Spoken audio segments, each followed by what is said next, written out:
کسی سے بھی بات کر لیں یا کہیں بھی مصروف ہو جائیں، لیکن اس شخص کی کمی پوری نہیں ہو سکتی جس کی ضرورت دل کو ہوتی ہے۔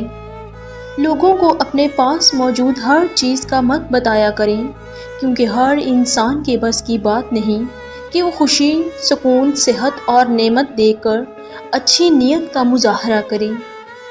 کسی سے اتنی ہی محبت کرو جتنی وہ آپ سے کرتا ہے، کیونکہ بے حساب محبت ذہنی بربادی کا باعث بنتی ہے۔ بہت نایاب ہوتے ہیں وہ مرد جن کے کردار کی خوشبو پا کر عورت خود محبت کا اظہار کرتی ہے۔ جو محبت کرتے ہیں ان پر بڑی ذمہ داریاں ہوتی ہیں۔ عزت کا جانا جان کے جانے سے زیادہ خطرناک ہوتا ہے۔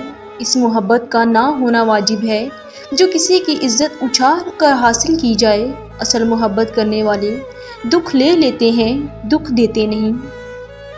عورت کو ہمیشہ یہ امید ہوتی ہے کہ اس کا مرد خود کو بدل لے گا، مگر نہیں بدلتا، اور مرد کی ہمیشہ یہ سوچ ہوتی ہے کہ عورت خود کو کبھی نہیں بدلے گی، مگر وہ بدل جاتی ہے۔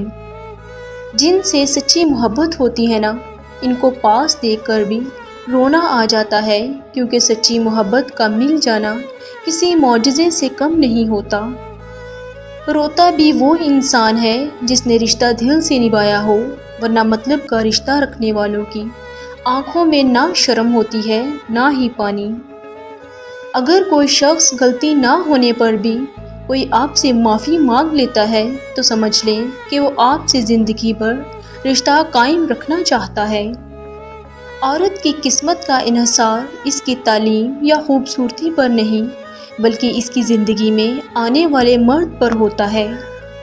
کسی سے بھی بات کر لیں یا کہیں بھی مصروف ہو جائیں، لیکن اس شخص کی کمی پوری نہیں ہو سکتی جس کی ضرورت دل کو ہوتی ہے۔ کبھی کبھی ایسا بھی ہوتا ہے کہ سکون کے لیے دعا کی نہیں، بلکہ کسی کے الفاظ کی ضرورت ہوتی ہے جس سے ہم کو بہت محبت ہوتی ہے۔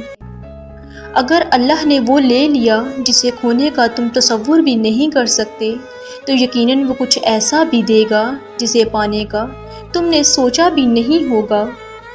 کوئی نہ کوئی ایسا انسان ضرور ہوتا ہے جس سے ہم بلا جھجک ناراض ہو جاتے ہیں، صرف اس امید پر کہ وہ انسان ہمیں منائے گا۔ جس مرد میں یہ تین عادتیں ہوں وہ دھوکے باز ہوگا۔